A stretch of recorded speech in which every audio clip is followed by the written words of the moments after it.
Perkenalkan, kami dari kelompok 5 akan mempresentasikan tentang disruptif strategi dan inovasi seputar kajian disruptive innovation pada Netflix. Anggota kelompok kami yaitu saya sendiri, yaitu Steve Randianto, dan juga Jonathan Rama.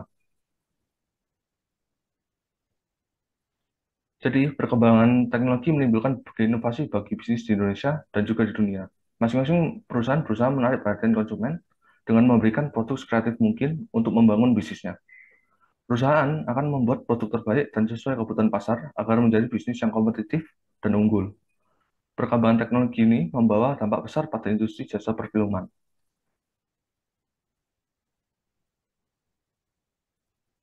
Contoh industri perfilman yaitu salah satunya Netflix. Jadi, Netflix ini bukan perusahaan yang awalnya merupakan penyewaan DVD yang didirikan pada tahun 1997 dan berkembang eh, melakukan inovasi berupa layanan streaming di web internet pada tahun 2008.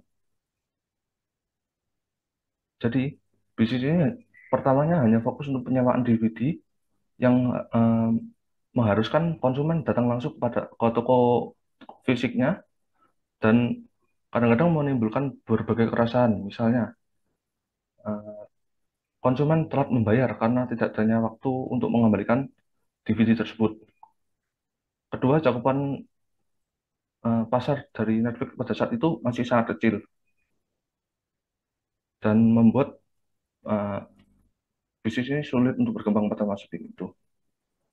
Setelah merasakan keresahan itu, eh, Reed Hastings dan Mark Randall bekerja sama untuk mengembangkan bisnis ini dengan melakukan inovasi berupa penyewaan DVD melalui internet dan berkembang terus menjadi sekarang Netflix yang sekarang dan menjadi layanan streaming terbesar di dunia. Next.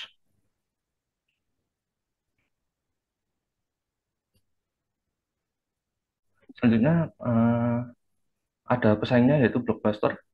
Pada saat itu ialah sebuah perusahaan penyewaan DVD dan juga video game asal Amerika Serikat yang didirikan pada tahun 1985. Eh, Blockbuster ini sangat populer pada saat itu. Bahkan puncaknya pada tahun 2004 memiliki sekitar 84.300 karyawan dan juga 9.094 cabang di seluruh dunia. Pada tahun 2000-an, saat itu Netflix merupakan bisnis yang sangat kecil, sempat menawarkan bisnisnya pada Blockbuster sebesar 50 juta dolar. Tetapi sempat ditolak oleh CEO-nya, yaitu John Antioco, mengatakan bahwa target audiensnya terlalu kecil. Setelah perkembangan zaman, akhirnya Blockbuster pun mengalami penurunan outlet dan bisnisnya, sehingga sekarang hanya tersisa satu di dunia, dan itu hanya untuk mengenang atau nostalgia. Next. Selanjutnya yaitu eh, enabling teknologi yang dipakai oleh Netflix untuk mengalahkan kompetitornya, yaitu ada dari website untuk menyewakan DVD dan filmnya, kedua ada aplikasi, dan juga ketiga ada AI yang membantu untuk membuat sistem Netflix tersendiri supaya bisa mendunia. Next. Lalu untuk inovatif bisnis model pada Netflix, memakai VOD. Jadi sebelum ada Netflix, pemain-pemain lama seperti Blockbuster memiliki target pasar kebanyakan orang-orang dewasa. Karena dalam toko fisik, pelanggan harus datang langsung untuk membeli kaset keinginannya, dan pelanggan merasa capek untuk datang ke toko fisik. Dan juga banyak pelanggan yang malas dan telat untuk membayar denda atas keterlambatan pengembalian kaset DVD. Setelah adanya Netflix, pelanggan tidak perlu capek-capek ke toko fisik. Pelanggan tinggal ke web layanan Netflix dan tinggal berlangganan saja. Dan setelah itu, pelanggan langsung dapat menikmati film-film yang tersedia di Netflix. Film-film yang ditawarkan pun juga lebih beragam daripada kaset-kaset di toko fisik. Dengan inovasi ini, cakupan target market Netflix bertambah luas, seperti masyarakat internasional menjadi customer Netflix yang baru.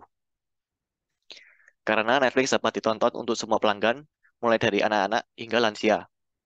Karena film-film Netflix memiliki kategori yang bervariasi, seperti film serial, dokumenter, dan pertunjukan dari semua genre untuk segala usia dan preferensi. Bahkan, Netflix memutuskan untuk membuat akun khusus untuk anak-anak yang dinamakan Netflix Kids.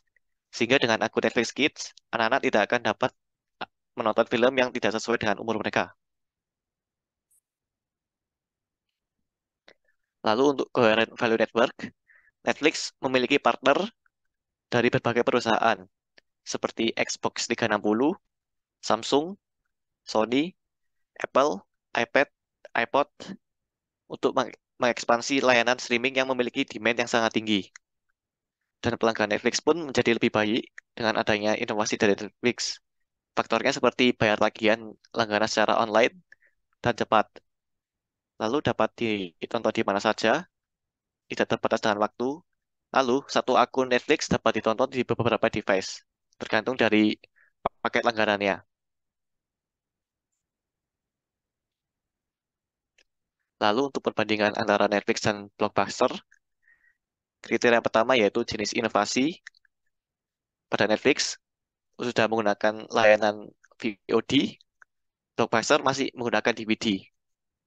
Lalu, nama perusahaan Netflix dan Blockbuster, nama inovasi pada Netflix adalah layanan streaming, pada Blockbuster masih penyewaan DVD. Lalu deskripsi inovasi, pada Netflix dapat menonton film dari internet dan di mana saja. Untuk Blockbuster, pelanggan masih harus datang ke toko untuk menyewa DVD. Periode tahun Netflix didirikan pada 1997, sedangkan Blockbuster pada tahun 1985. Untuk enabling teknologi Netflix memakai internet, web, aplikasi, dan AI.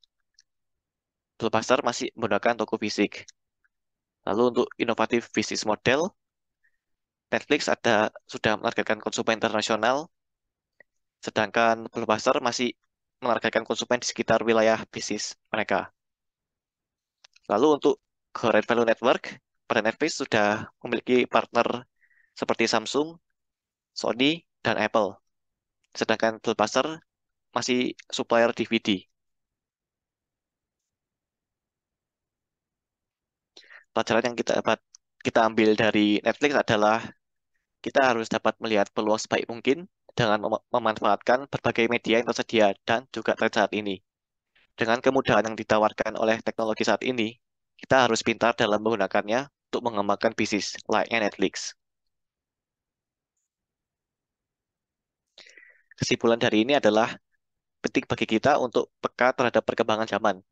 Jangan sampai kita menutup diri akan perkembangan zaman. Perubahan pasti terjadi dan kita tidak bisa menghentikannya. Maka dari itu, kita harus pintar dan bijak dalam mengikuti perkembangan, terutama perkembangan zaman yang baik dan sesuai dengan Pancasila. Sekian dari kelompok kami, terima kasih.